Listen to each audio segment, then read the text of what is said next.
the agenda from staff? Yes, sir, Mr. Mayor.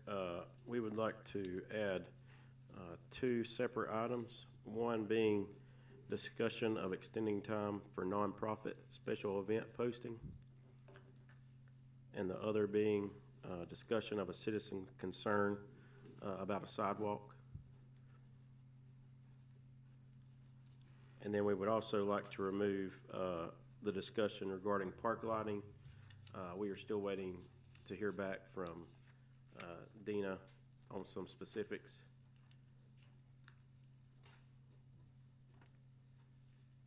Unless you all just want to still discuss it, but we don't have anything from her regarding the specifics yet. Any Would it be additions worth- or corrections? Would it be worth the discussion? Her laptop was stolen from a job site, like I was telling you, so she doesn't have any of our content, so she was having to restart the whole. But I was just waiting to hear from her for the updates. Any additions or changes? See, Justin is finding out how to do things. Remove one and add two. Okay. If nothing else, I'll ask for a motion to approve the agenda with the additions. I'll make that motion, Mr. Mayor, that we approve the agenda with the two additions. Okay, is there a second? Second. All those in favor say aye. Aye. Any opposition? Hearing none, motion passes. We'll move on to our agenda then. First item is council, and we'll move to staff updates, but I'll start with Mr. Now. Mr. Mayor, I don't have anything at this time. Just everything looks great, and everybody, our staff is doing a great job. I'd like to thank them. All right. Mr. Jarozinski? Yes, thank you. I'd like to just kind of update the council. This last month, I went and took advantage of the UNC School of Government and the classes that they offer. Took a very informative class on emotional intelligence, where I was able to speak with many managers and elected officials of our neighboring communities from the mountains all the way to the coast. It's just really, really great to connect and discuss some of the different interactions with people, staff, elected officials, and also the different challenges we face in our different roles and how to connect and create a better team building sense. So other than that, I think the community's looking great. Grass is maintained, the greenway's looking great as always, and it seems like fall is setting on us overnight. It's getting pretty cold pretty quickly. And that's all. Mr. Hinkle? I really don't have anything other than just to kind of follow up, and I was glad that Councilman Nicholas was able to attend some of these UNC courses. They do a good job. The ones I've always attended in the past have done a good job, and I think anybody that attends them and listens and has the right attitude will get a lot from them. I'm glad to hear that Councilman Jarozinski is prospering from them, success, and getting to know our surrounding neighbors and so forth, which the relationships are so important. And I'll also say, the grounds, everybody seems to be doing a great job. No problem there. Glad, as far as I know, the fair went through or went by this roughly 10-day period okay, and nothing that I'm aware of that marred it and so forth. So glad that has come and gone and was, I presume, a success. And with that, I will pass it on, sir. Ms. Harris? Good evening, excuse me, good afternoon, everyone. Emily, I'll just have you to know, I came home one day and I saw these pickleball, the paddle and the ball, or whatever it is. I don't play pickleball, I don't know what it is. Anyway, I knew what it was, and I was like, why is this on my counter? My son said, I'm going to play pickleball. I said, where are you going? I'm going out to he was so excited about coming down here to the park to play pickleball. And his friends came down here and played a couple of times, I believe. So thank you for making that happen. I'm glad to see all the progress that our park has made. You know, it's just in the last few years, but period, point blank, your staff has done an excellent job. Justin, I should say, your staff has done an excellent job, and Emily, you and your team have worked very hard, and we thank you for making our community, able to allowing our community to be able to participate in events like that. So thank you, thank you, thank you. Agreed, the fair seemed to go pretty well, and it didn't rain but one day, the last day, right? So if you don't know, if you're not from here, you know that curse of the rain for the fair. It only rained that one day, which is the second time my son wanted to go. So I'm glad I saved some money that day. But the last thing is I am the representative for the Central Louisiana Regional Council, and I just had a few updates from them that I wanted to share. Actually, I'll share. They have a few state updates, and but one thing I wanted to share is there's a regional council. Oh, I lost it. Here it is. A Region of Excellence Awards will be on October 8th at 4 p.m. at the Gaston Convention Center. If anybody's interested in attending, just let me know, and I can get you the information to attend that event. Those meetings are held every other month. The Board of Delegates meeting, I attend them every other month, either virtually or in person, and a pretty informative meetings. And if I have anything to share, I'll come back and make sure that I'm sharing it with you all. But that's all I have to share for that on today. Thank you, Mr. Mayor. Thank you. So first of all, thanks, Nick, for the update on the UNC School of Government. Again, those are open to council. I encourage you all to continue to look for opportunities to get better at your leadership roles. And definitely thanks, Ms. Harris, for the update on Central Louisiana. Again, appreciate the update for council in your, I won't say volunteering, but maybe volunteering to participate with the Central Louisiana. I too appreciate staff doing all you can to keep our town looking good and things moving forward. I would also say to Emily, I heard a couple people saying that they were trying to get their puzzle team together. So that's a interesting one. I look forward to hearing how that kind of plays out. Started to call council and see if council wanted to create a team, but just not sure about that right now. We'll leave that for other discussions. But again, appreciate all the work in keeping our town looking good, and staff doing a great job. I'll leave it at that, and we'll go to staff. I do have one more update. LNTC, the Lake Norman Transit Committee, is this Wednesday hosting at the Charles Max Center for a meeting to update on the CARTPO planning cycle and our efforts to get the projects in this area kind of moved up the scale, I guess. All elected officials are invited. It's at 6:15 p.m. at the Charles Max Citizen Center this Wednesday. Great. Yeah. Thank you for that.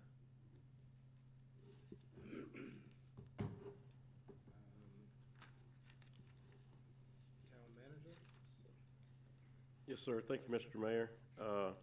So moving on, next part is our introduction of our committee applicants, and I believe we have Jane and Antonio here. Sorry I didn't get here ahead of time to introduce myself. But now it's you all's time to stand up and introduce yourself and tell us a little bit about yourself and why you want to be on these committees. And we'll start with Miss Jane here. I'm Jane Favela, and I had applied for the voting position on the Planning and Zoning Board. No experience, but a long-time resident of Troutman, born and raised here. In fact, my mother was a part of this at one time. She was the town clerk for 25 years. So if you remember Miss Ann, the little white-haired lady, well, now I'm the little white-haired lady, number 2. So I am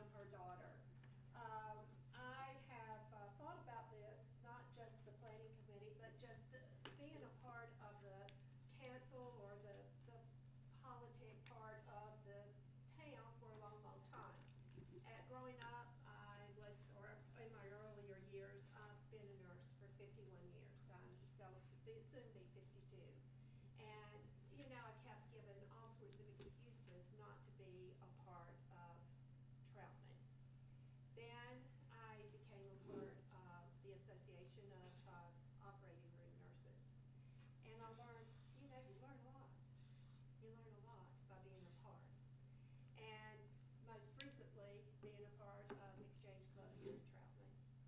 And I said, you know, there's no time like the present. I'm not doing anything but getting older. And it's a good time and an opportunity for me to give back to Troutman that has given so much to me.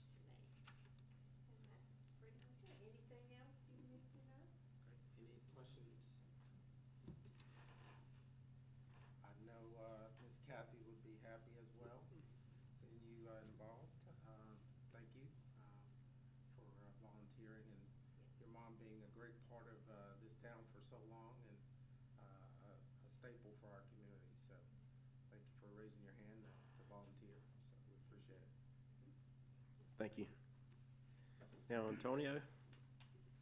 Good afternoon. Excuse me. My name is Antonio Robinson. I'm here by way of Pennsylvania. I'm not originally born and raised here. My family decided to move down here about 8 years ago. We built a house in Troutman. My background is in developmental leadership. I have an MBA. I would like to grow with the city, and my children have grown up with the city. We made great friends and family. To enable to grow with the city it's a big deal to me to watch somewhere where my kids can grow and I can set roots down and finally be in a place to grow. I have a background in leadership. I've worked with VA, and also I'm a veteran myself. So I look forward to meeting. I know some of you people, some people by faces outside of here, and I just appreciate the time and for me to sit here and present myself. Any questions for Mr. Hunt? How did you pick Troutman on that map? It happened, well, we actually were in Mooresville, and it got a little too crowded too fast, and we did some research, and the schools and the community were great, so we built a house in Troutman, and we just loved it. Coming from a bigger city, it's a lot slower pace, but it's something that we love. And how long did you say you've actually lived in Troutman? Since about 2019. Very good. Thank you. Antonio, thank you again for raising your hand to volunteer as well. And Troutman's a good community, and thank you for moving to the Mecca. I understand Mooresville's okay, but Troutman's great. You're welcome. Yeah.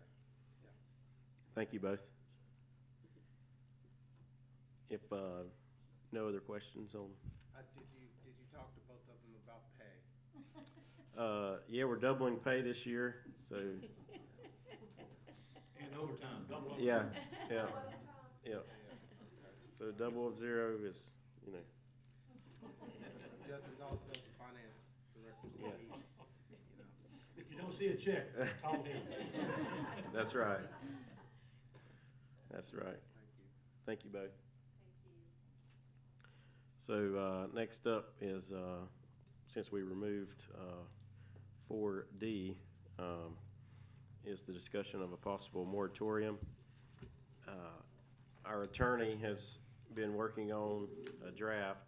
Unfortunately, the draft isn't ready yet, but we kind of need some feedback from council on what direction and specific language that would be in the moratorium.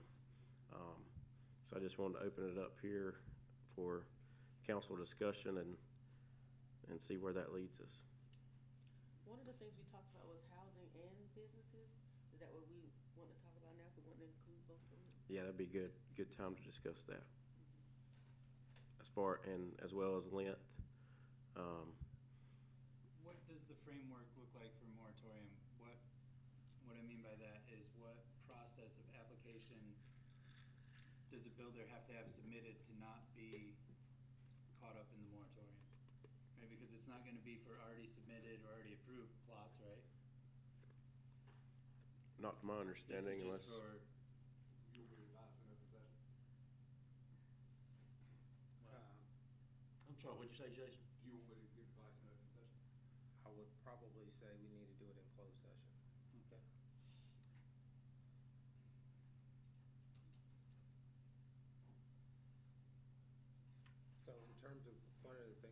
did talk about a little bit was the rationale for the moratoriums. I think we need to at least consider what the rationale is. And length, I think we just talked generally about the length of time being at least 24 months. We can always back away from that or add to it, but at least 24 months. So, and if folks have other ideas. And kind of what we're waiting on, we've got a draft of it, Mr. Mayor, I'll just tell you that, Benji's kind of given us some direction on exactly what steps are being made, because we need to put a plan in place. So Okay. He'd been speaking with Matt about that, so we just need to follow up with him and get that language. Okay.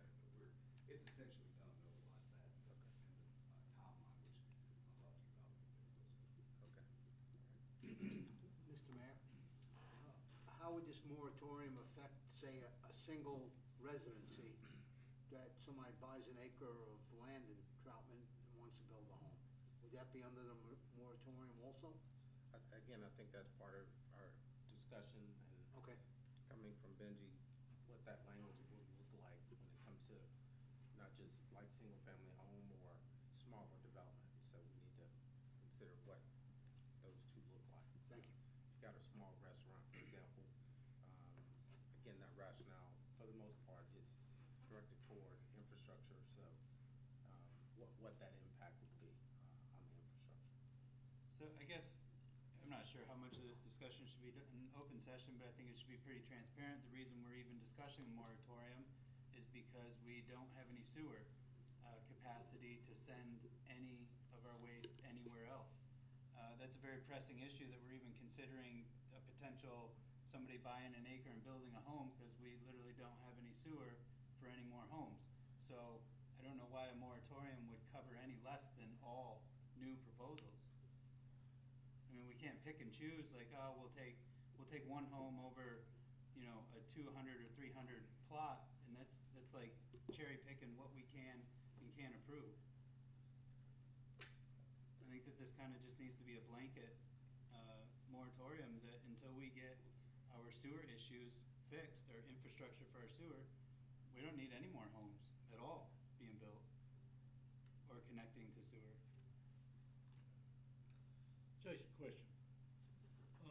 Every 6 months, we would need to have some sort of an update. Is that by law, or is that just voluntarily every 6 months?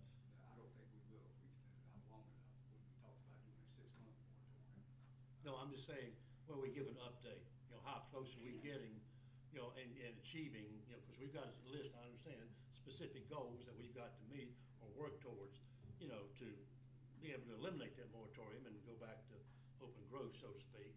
And, you know, don't we have to give updates every so often to the public of how well we're doing in getting, you know, reaching that goal? I don't think it's required, but you certainly can. Okay. That's why we set So a that's, timeline. but again, that's why I'm asking state law, it's not required. But I'll double check that. I don't think it's required. That's why we set it out. Okay. Otherwise, we'd be back and reviewing it every 6 months. Well, I just, you know, it's, because you're gonna have people that are gonna wonder, especially if you get into a long period of time beyond 6 months, how close are we getting in? And you're gonna have developers asking, property owners asking who wanna sell their property for development. They're gonna be asking those questions, and The purpose of the moratorium is for, if it's 24 months, for 24 months, it's not gonna happen. Yeah. That's the answer. but again, you know, we can extend it, obviously, if the need is there, That's or what we we have to- reduce it. That's when we have to update it. Yeah, and that's what the update would provide periodically, whatever that is, 6, 9, 12 months, let people. Whatever the length of the moratorium is. Well, If I've we say seen- 24 months, it's 24 months, and then it's. Yeah, and I'm then not we'll saying revisit we it. can't update, I'm not saying we can't, you know, make folks know what's going on, let folks know what's going on with the moratorium. You know, you can, we can retract it if we need to, but, the purpose of going the longer timeframe was to not have to come in and review it every so often. Well, not only that, And also, because we know it's gonna take at least 24 months. right. And Well, that's that's- the other part, is it's gonna be at least 24 months before we can have any kind of abatement to our sewer issues. I'm just trying to give, because you're gonna have people gonna be asking questions, and yes, 24 months, 36 months, whatever. They're gonna be wondering, you know, are they doing, is it gonna, once we get to 24 months, is it gonna be another 12 months added on to that, because, you know, we haven't been making the progress that we had hoped for? And this is the type of thing I'm saying, that we would somehow keep the public abreast every so often, as best we I can. guess my response is it's not required, but you're more than welcome to do it. I understand. think about some of these, the concerns of the public, and I can't imagine that they would balk at even a 5-year moratorium. So, Oh, you're right there, yeah. You're Yeah. right there, sure. I'm But I not think he's really thinking about the concerned. builders, if Yeah. they wanna come in and purchase land. But again, that's both ways. You've got the landowners, the developers on one end, you've got the other people on the other end just saying, 2 months, 2 years, let's make it 5 years, so. Mhm.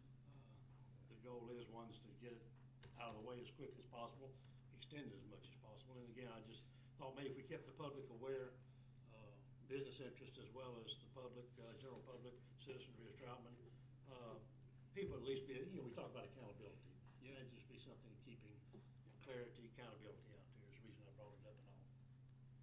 I would hope that seeing heavy equipment in the downtown and along the areas that we need to improve our sewer lines would be updated enough, as our neighboring municipalities have multiple projects going on with their water, their sewer, and everything else, and we don't currently have any under construction.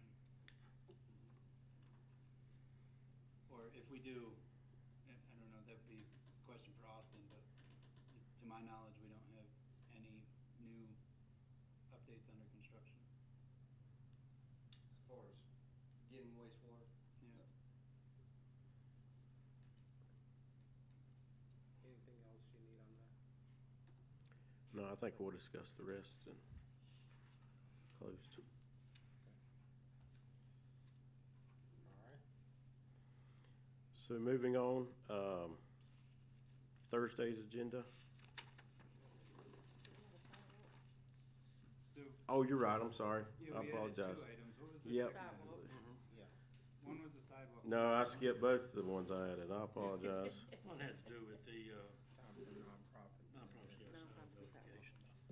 Yeah, so the first one is discussion of extending time for nonprofit special event posting. Obviously talking about signage. And so our current policy, and Andrew's here, and he can correct me if I'm wrong, but our current policy is you can have temporary signage up for 10 days. So it was requested that we discuss if council would like to extend that time period. And we're talking basically nonprofits, special events. Yeah, section 6.4.5 temporary signs allows temporary signs for special events for not-for-profit, civic, philanthropic, religious, educational, or governmental entities. Basically, they're allowed for 10 days prior to that event. So I know you had some discussion regarding the Ham Day event that happens yearly, and I think you just wanted to bring it up and talk if you wanted to extend that or not. We'd have to do an amendment, so it'd have to go to the planning board before going to council, so it wouldn't be an instantaneous decision. We'd have to go through the proper channels. But from a planning standpoint, this is one that I really don't have an opinion on either way. So any discussion or opinions the council may have, I'll definitely take that. This is the one, the Ham Day, she had pre-orders or something, right?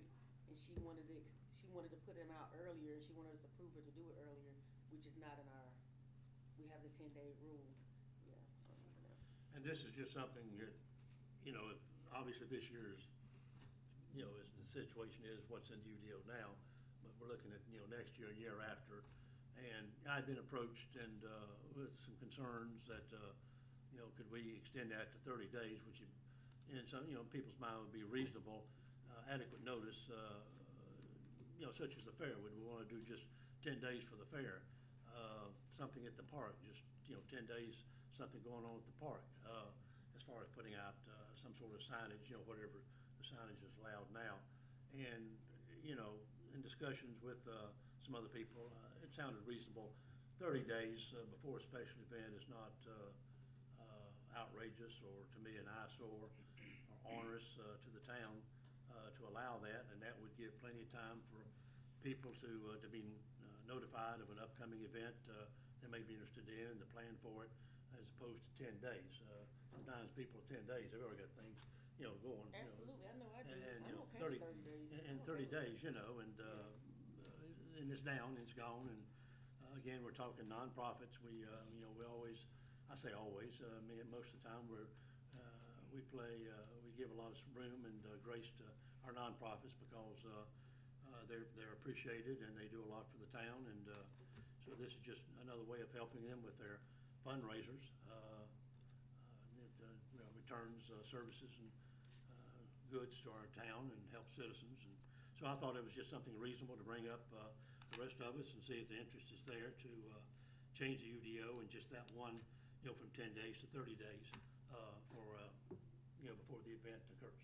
I think it's a good idea too. And the second reason why is because someone was on Troutman Locals and they said, "What fair?"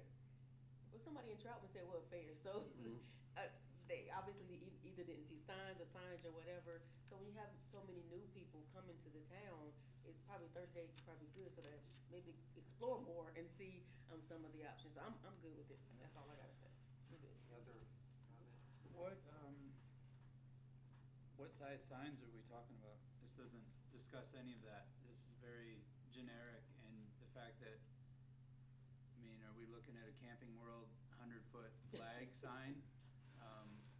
What, or 1,000-square-foot flag? What kind of, I think we need some language around the sign usage or what's allowed to be put out. Typical, the largest sign that you could really have for anything but your highway business or light industrial districts is 32 square.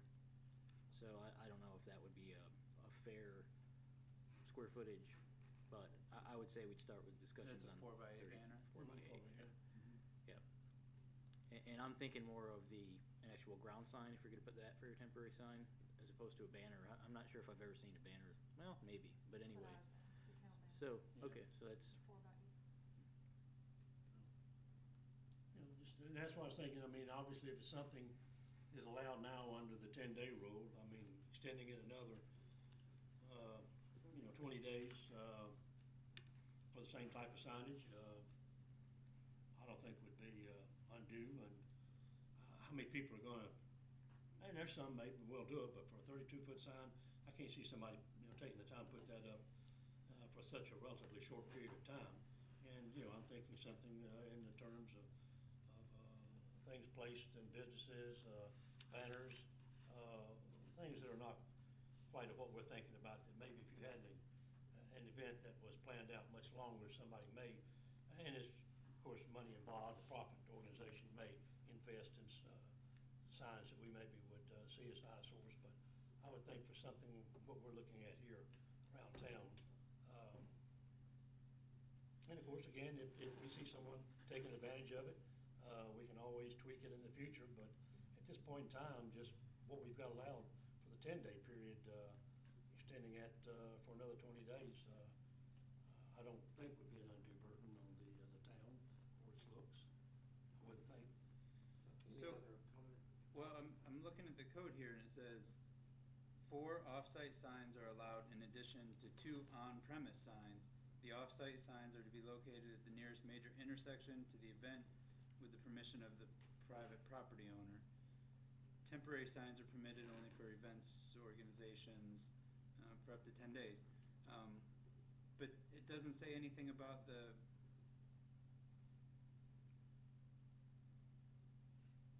signs, like the off-site signs located at the nearest intersection. Doesn't say anything about 10 days in reading it. Those are signs that just come with the event. And then temporary ones are given 10 days. Is that what they're classifying as temporary signs? yeah. And then I'm gonna revert back to, just last year, we redid the whole part about the campaign signs because we had these big 4-foot by 8-foot billboards on every intersection along 42 and everywhere else that was impeding the sight triangle and safety issues. So if we're talking a sign the size of 4x8 at the nearest intersection, there's not much room up there at Murdoch Road. If that's the nearest intersection, we put a big 4x8 sign there that's gonna impede the sight. So do you have an offer for the size that you want to include? I'm open to suggestion. I don't know. I'm just kind of Have we addressing had a problem with information. that besides the campaign sign?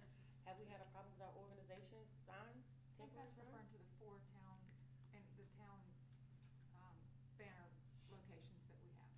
So, and I think that's the reason the 10 days were there, and I don't remember when we adopted that, but sometimes we do have 2 or 3 different nonprofits that are asking put up banners at the same time that we have town events, and we're trying to figure out how to work that rotation of getting That's everybody's what it signs up. And so that's why and I don't remember what year it was, maybe 16 or 17, we came up with the 10 days. And I'm happy for us to extend it. I think that's great. I think we should, because I agree with Paul with the 30 days. I mean, people are making out their calendars and stuff. The only time it's a problem is when we have multiple groups having events at the same time and they all want to use the town Yeah. banner post. Well, we can put a caveat in there that if such a case, that they have to work it out with our planning director. Right, we can work And it if out, Rick's yeah. involved, obviously you'd be involved as well, to work something out to where, as you say, we're not in competition with a nonprofit, and they're not in competition with us for Right. special events. Yeah. So the location, however, I assume needs to be clarified based on what Mr. Jarosinski's saying, that these are locations where there are town signs, I'm assuming Right. that's. Preset locations. So we have 4 town preset banner locations. And sometimes, most times, we work with the nonprofit to figure out the best location that makes sense for them. So like if it's a student event, a lot of times we'll put it at the banner posts that are coming out of the schools down there. Or if it's like the one that people think, oh, if we put it in the entrance to the park, more people see it coming down in, depending on what the event is, whatnot. So, but those are the 4 banner locations. I believe that's how that was rewritten. Was for those And- intersection locations. Yeah, and again, that's what I'm saying, if there is a conflict, you know, we can request in our DUDO, that sign, you know, if we wanted to break it out to where it's special sign size, they would need to run by our planning, director, or, you know, the signs in general, run it by him so that he can predetermine, whether there's a conflict or not, and if so, then make the determination where signs will be placed or not placed. We leave it in his capable hands on case-by-case basis. I don't see it being a problem. I mean, we haven't had a problem even with the 10 days. And we're talking a nonprofit, and they're not gonna go out and spend a lot of money, you know, doing a fundraiser, spend a lot of money on advertisement. And, it's just a matter of just trying to get the information out to people, plenty of time, increase the response to the fundraiser. So, anything, again, with the signs, and again, if we're gonna do the 4x8s, or, you know, we set up a sign if it's, well, even, I think anything, if signs, if that's a concern, then we can run it by the planning manager, when these, nonprofits, start their planning, or we can just go ahead and leave it as it is now for the 10 days, you know, extending it to 30 days.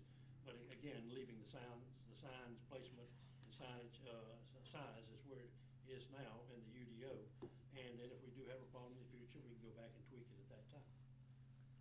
So, some verbiage from all that I think I would like to see is the designated town locations for signs. It sounds like there's a designated size for signs on those locations, which are 4x8. So, there would be 2 of those 4 locations, because you said they're 4 separate Yep. locations, but identified. They can use up to 2 of them. I wouldn't say they have access to all 4 of them. That's silly for any one organization to have all 4 of them, because we would have multiple.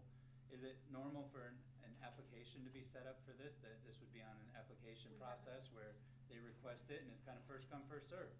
So it's not about fair time being shared, as somebody needs to go out there and monitor and measure time. If you put in your application and you've got these, you know, these areas reserved for your 30 days, that's your 30 days to advertise what you want, just like a billboard, right? We're not, oh, there's multiples, you know, we're gonna split it, you'll have 4 to 8 p.m. on Tuesday and Thursday. That's way too much work, right? But on an application basis, is there 2 sign opportunities at each location? So 2 of ours are front and back. So it would be possible that we could figure out to, I mean, they wouldn't get as much exposure, but it's something. But we also advertise on our Facebook pages for nonprofits. We also advertise on the digital marquee, and we hang in on our community boards for nonprofits. So in addition to helping them with their banners, we do those things as well. So, you know, and I agree with the 30 days, and if it's a time of year in February, for example, Exchange has a race coming up in February, we don't have a ton of banners that are up at that time, we could honor the 30 days. But if it's October, when there's everybody, you know, likes to do an event in the fall often, because it's not as hot. So there would be maybe complications with the honoring the full 30 days for multiple groups. But We do advertise for nonprofits in multiple ways and put things in our newsletter, you know, so we do support our nonprofits as best we can. But I think if we start with the 30 and find a way for us to work with them if it's possible, then And I think again, that's reasonable. and to avoid the situations you say, where in February, you may have plenty of space, come April, when the season gets a little warmer, you may have conflicts, first come, first serve, of course, the town would be priority in situations, but in our nonprofits, they would, again, they could fill out applications, file them with our planning director. You know, common sense would dictate, if it gets to be onerous, to where you have too many signs at a location to where he would have to make determination of what's gonna be placed and what would have to be located somewhere else or done, you know, not located anywhere. The sign just, would not be allowed to be put up at a particular place where you've already got, certain signs. So again, we could put that as part of a UDO, the ordinance, and that, applications would have to be made to our planning director on the location of the signs. You know, it's just like we were talking about, some of the other things with the parking and so forth, with, some of our temporary businesses. Something worked with and let common sense determine, our planning director using common sense, to, you know, what to allow, what not to allow, so that you don't, as you say, wind up with too many signs and spots and eyesore. People can't read them because you got one in front of the other and, so forth. And, so something like that can be worked out. A small town, I really don't see a problem, this, right now. Maybe sometime 50 years from now, there may be a problem. This town's much bigger. But right now, I don't see a problem, but we can certainly go ahead and to get ahead of the curve a little bit and put that as a part of the adjustment, the tweaking to the 30 days, something that they would have to get approval from our planning director on the placement of signs before they do it. They just don't go out and put it somewhere. So that I can clarify it, so you can, because it still has to go to the planning board, correct? So directionally, I think we've got to deal with two things. One is the placement of the signage where the town has, currently, town has signs, okay? And that needs to be worked out either through an application process.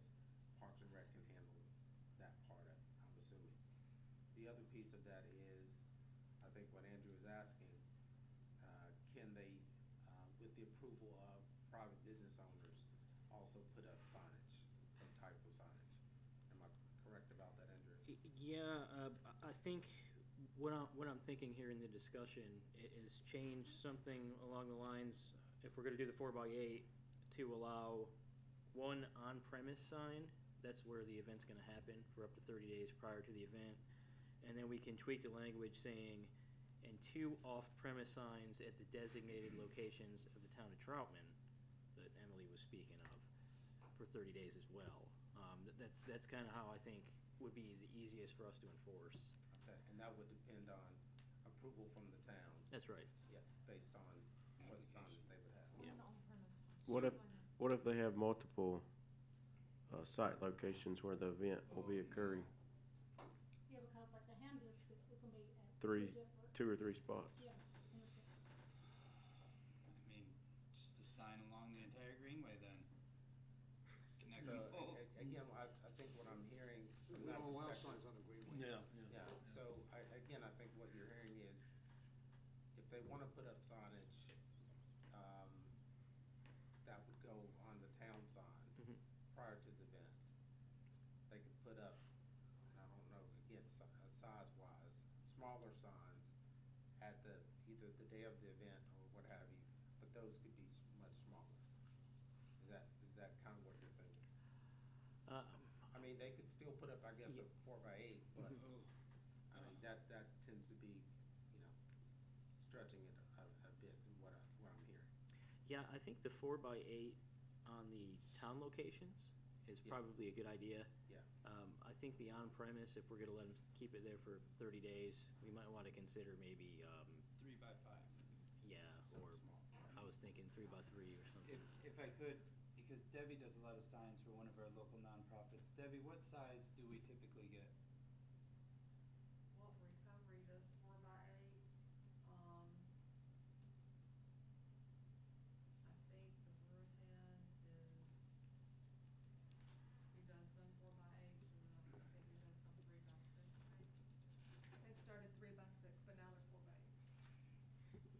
fit our posts, they fit our spots.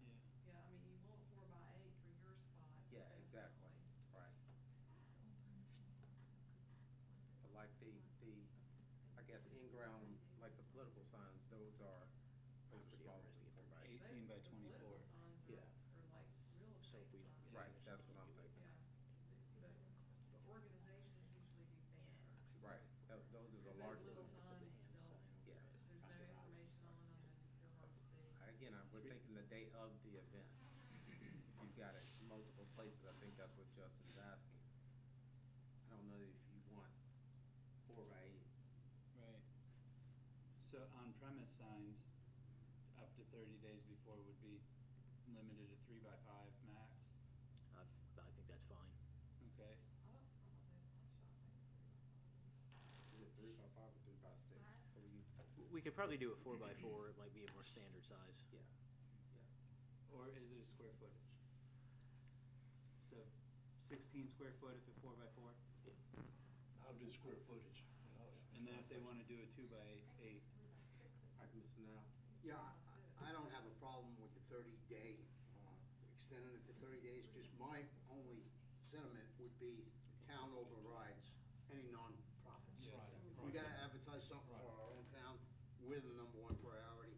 Our signs are going where they're gonna go. Yes, sir. Yeah, I mentioned that a while ago, and you're right, I agree 100%.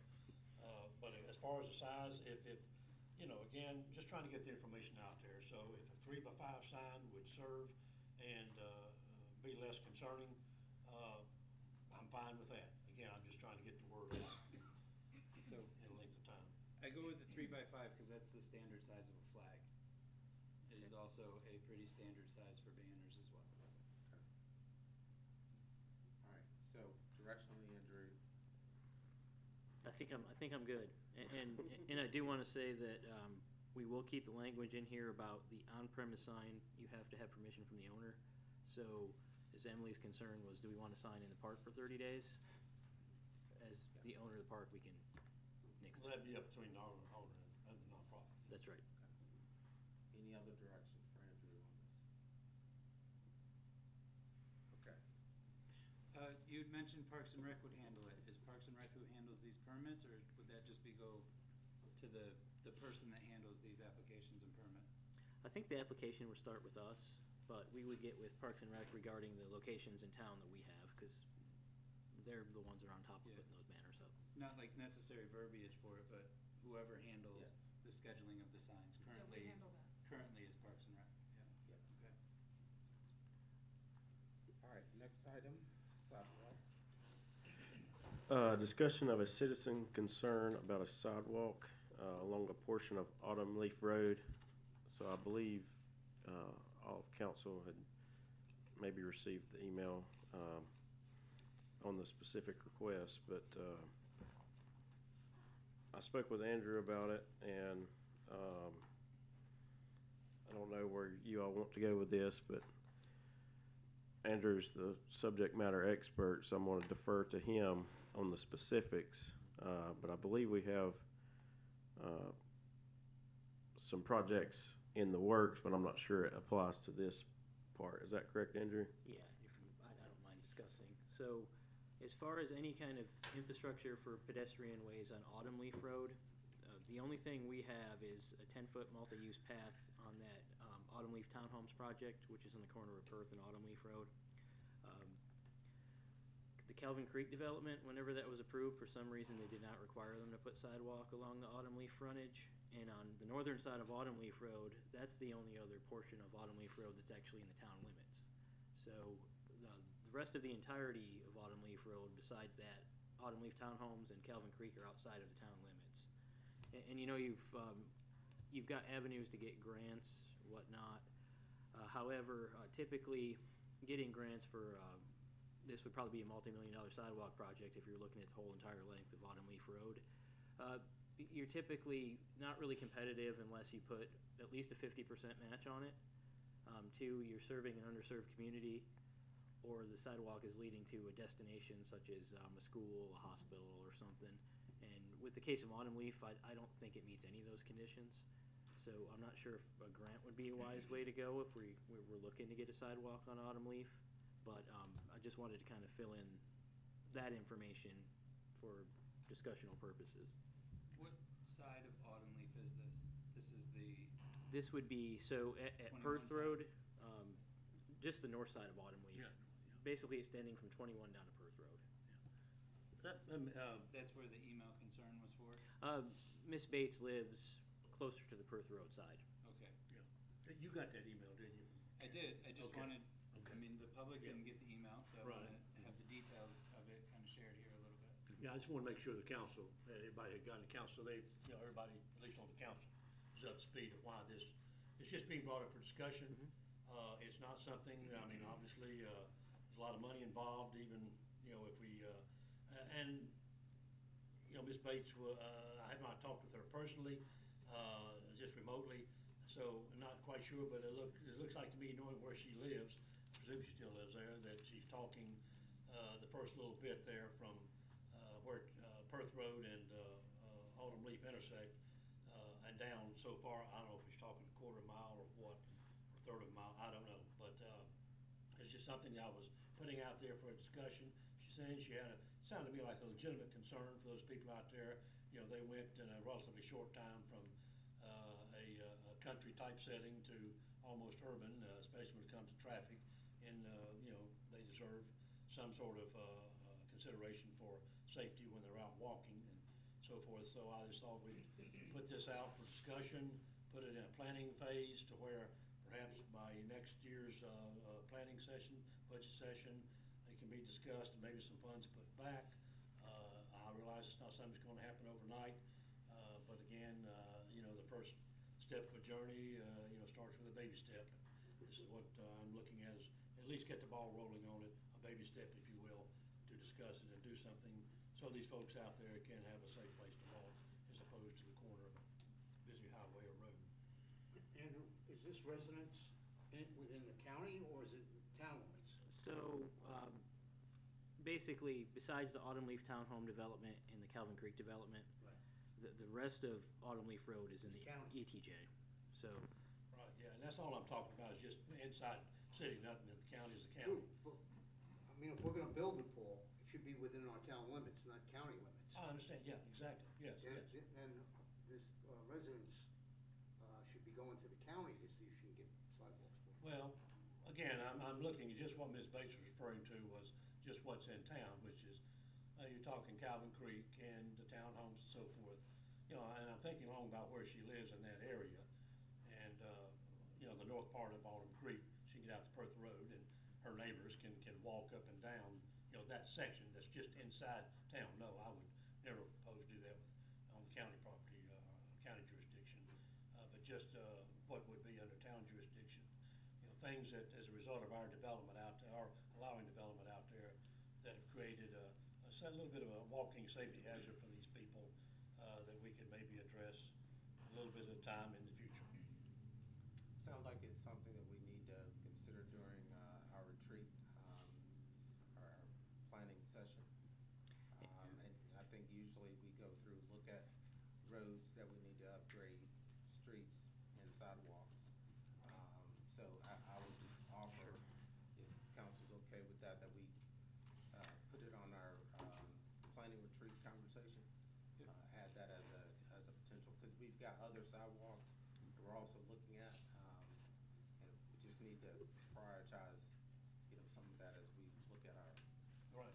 future infrastructure. And that's just all I'm asking is just is to be, put on some sort of discussion, as you say, the budget or the planning sessions to discuss and, just get something thought about going and perhaps something will be done in whenever, number of years it may be, maybe shorter than that, but again, it's not even gonna get done if we don't at least talk about it. Can I also say that, 1 second, I'm gonna be quick, I promise. No, take your time. May I also say that you have the Tally Street people who've still been waiting on that sidewalk, but if they're listening right now, I don't want Tally Street to think that we're making this a priority. But the Tally Street Yeah. project is a DOT project, right? Andrew, if I'm wrong, correct me, that It's a- we're still waiting on them. Go ahead, it's a Andrew. locally administered project using DOT and federal funds. And I don't want people to think that we've forgotten about that project. It's it's still being worked on. It's just, Oh, no, Ranger no. could probably explain it better, but I just wanted to No. say that they have the same exact concerns about that busy highway, which is gonna be even busier with those new, apartments coming right there. Those concerns are still valid. How many years has that been going, 13? 55, I'm just kidding. 13. Again, that's my point. We need So- to put it on a, Yeah. we need to prioritize where we're at today, look at all of our sidewalks, look at our roads again, and be able to update citizens based on what our priority list looks like and when we can get to it. Yep, and I want to speak to that, because it has been a substantial amount of time since Talley Street has been started, or even thought about, right? So if we just kick this down the road and don't start something now, we could be 20 years from now going, well, we could have started it back then and at least talking about it. And I just want to say, I really appreciate the citizen that sent in this concern, because this has been a driving concern of me just being here on the board. I've already addressed safety issues along Autumn Leaf, people riding their bikes, walking their kids, walking strollers down the side. It doesn't have any shoulders at all, and people are having to utilize it sometimes to get to the gas station, buy snacks, whatever it is they do to walk around. We don't have any connectivity along this road. When we approved that project, I had many questions about that intersection, the greenway or extensions and where they go, where they start, and just the accessibility and safety around that issue. And it's something that came up just 3-4 months ago when we discussed the Clance Hill expansion project, and something that developer was willing to do to see into our Vision Zero request of having sidewalks down both sides of that road with ample pedestrian crossings, and willing to work within all of those safety measures that we're requesting from the community.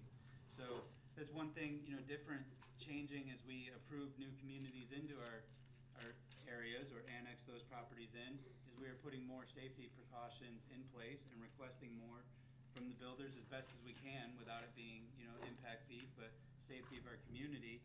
And, they're willing to work with us. So there's been changes that have taken place, changes that are still taking place, and these are definitely what we're going to look at in the future as we entertain any more, hopefully more than 24 months from now, but entertain any new communities coming to our area with ample sidewalks and safety measures for our pedestrians to utilize our community, not just be stuck in their homes with no sidewalks or have to play in the road and these tiny little lots, actually care about our consumers.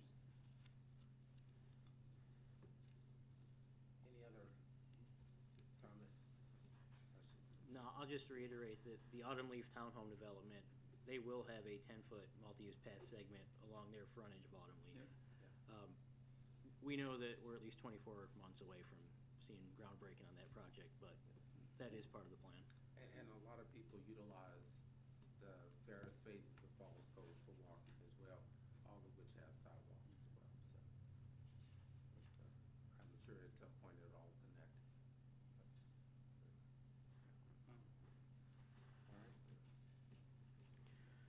All right. All right, I think that concludes our agenda briefing. So moving on to our regular meeting. Consent agenda, the first 3 items are just minutes, 6A, B, and C.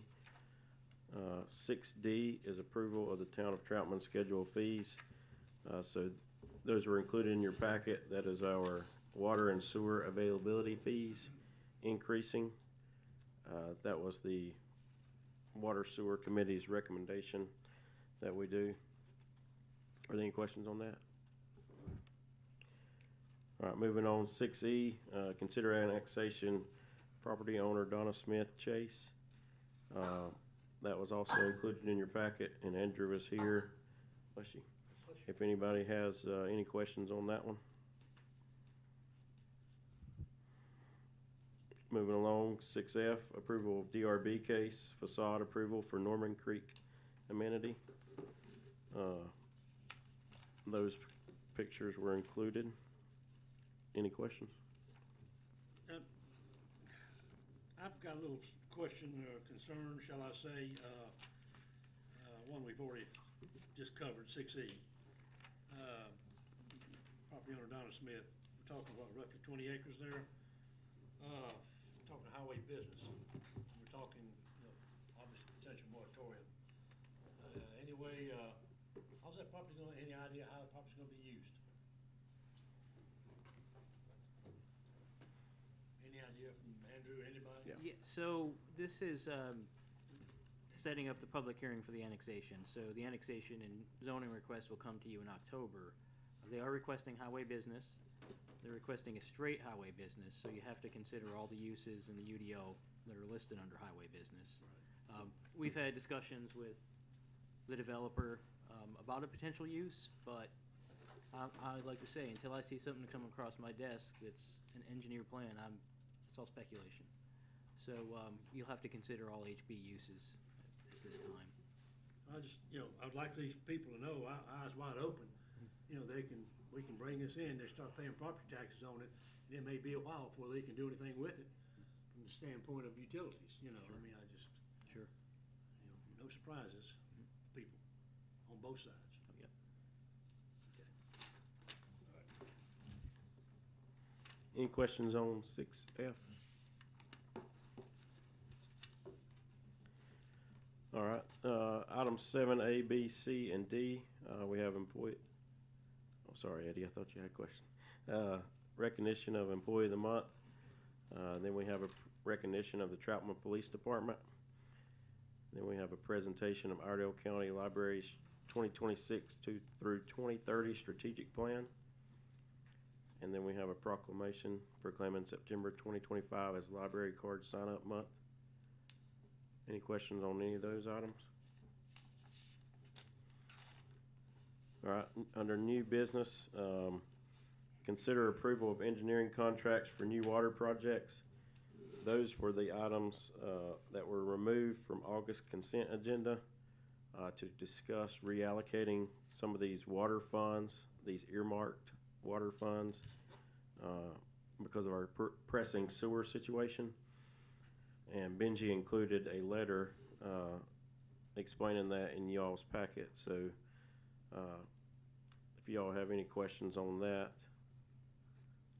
It says, moving forward with number 1 and part of number 2, what, you able to delineate what part of number 2 is not being recommended to be allocated? Yes, so part of number 2, if you look at the letter that Benji included, we would only be implementing the portion of this project that extends a water main to Parkertown Road, based on the commitment to serve the new elementary school. The remaining of this project, which would create a connection with Mooresville system, so give us the capacity to buy water from Mooresville, would not be funded through this at this time. Okay. Those funds would be redistributed to sewer needs. Right, okay. Do we have the letter from the school system yet confirming that they will connect to that water tap when we put it there? Yes, sir. I do have the letter from Dr. Jeff James, and I will email all that out to council. Iredell Water's not gonna be running a line over there to them? Not to my knowledge. Okay. Jason, have you seen this letter? I mean, is it legally binding? I don't think it would be legally binding, but Well, we need something that holds them Yeah. accountable to connecting to this line that we're gonna lay in the ground that we don't have any development for right now. We had Aside verbal from that. commitments before, and then that went out the window. I'd just like to make sure this time it would hold up in court if someone else after these folks came along and said, nah, changed my mind. no, it's the letter from Iredell Statesville Schools. I was trying to find it to show it to Jason, but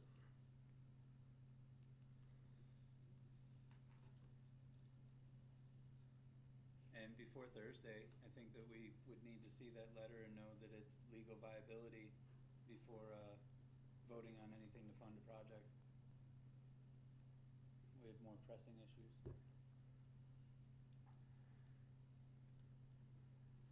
I can't find it right now. I will get that to Jason. I'd have to agree. I wouldn't want to vote for that part of the project and without something contractually made with the school system, that they would tap on water. So if you all did decide to go with Benji's, what our recommendations are, that would, allocate approximately $9 million that could be redirected towards sewer needs. I think that's right in line with the discussions we've had with Benji.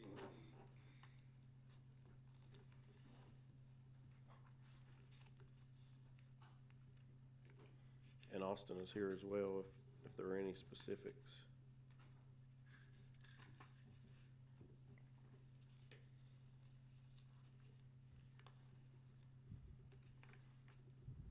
Any other questions at this time? Okay.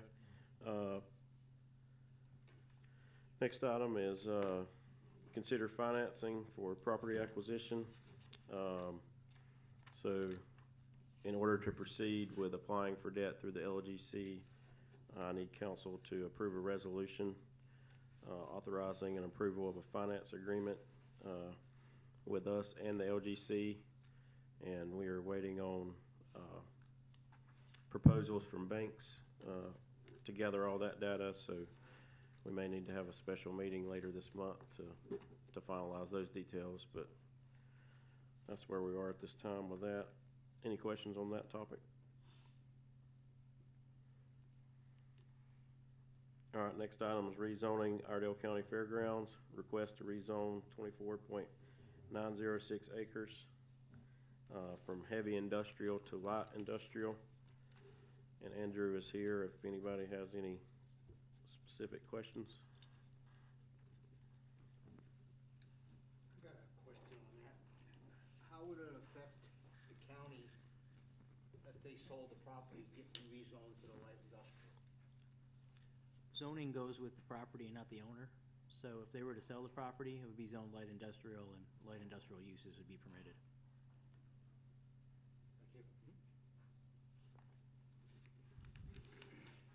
Any other questions?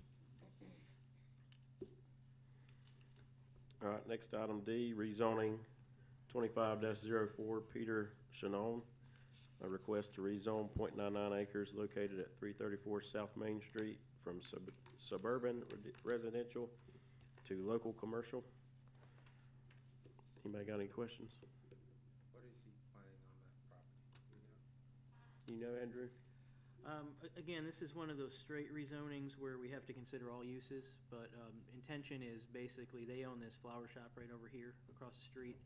I think their intentions are to use the property at 334 South Main, not only to use the business, but also to live in the house on the site. So it'll be a live-work kind of establishment. It'd be a what? A live-work, live there, work there, but I think that's a couple years down the road. They just wanted to get the zoning in place first. Are they moving the flower shop? Or they... Long-term intention, that's what they had intended. Again, this is nothing imminent, but I believe that's their plans.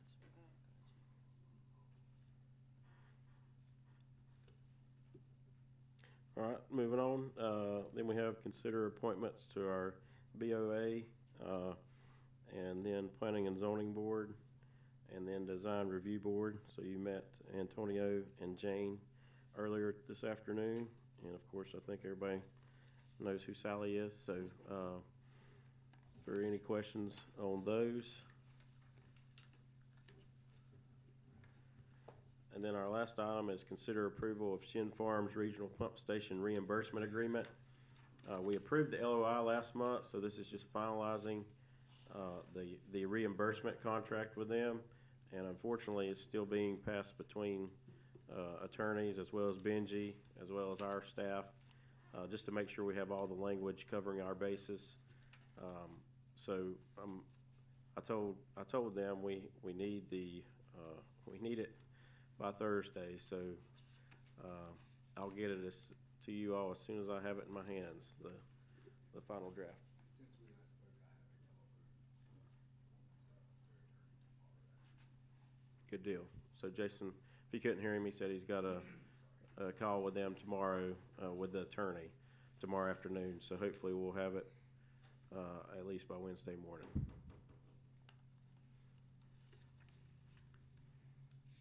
And I think that wraps up our agenda for Thursday. All right. Next item would then be a closed session pursuant to North Carolina General Statutes 143, 318, 11A4, and A5, economic development and acquisition of property. Is there a motion to go into closed session? Mayor, excuse me. Are you gonna need consult with an attorney added? Correct. Yes. That's 11A6. Is that correct? We're getting good at those. Three. A3, that's right. I knew it was one either before or after. Is there a motion to go into closed session? So moved. Is there a second? Second. All those in favor say aye.